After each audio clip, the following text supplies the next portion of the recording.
শুক্রিয়া মহান রবের, যিনি আমাদের এই জমিনে আশরাফুল মাকলুকাত হিসেবে, সৃষ্টির সেরা জীব হিসেবে পাঠিয়েছে। তবে কখনো কাউকে পূর্ণতা দেননি। কোনো না কোনো দিক থেকে মানুষের অপূর্ণতা রয়ে গেছে এবং সেটা থাকবে।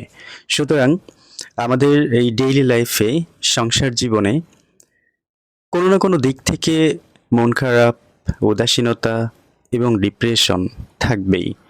আর যখনই ডিপ্রেশন, উদাসীনতা, মন খারাপ আমাদেরকে আঁকড়ে ধরবে, আমাদের উচিত কোথাও না কোথাও ঘুরে আসা। তাহলে অবভিয়াসলি মনটা ভালো হয়ে যাবে, রিফ্রেশমেন্ট, ফ্রেশ লাগবে। আশেপাশে কোথাও না কোথাও আমাদের এমন কোনো লোকেশন আছে যেখানে গেলে আমাদের মনটা ভালো হয়ে যাবে।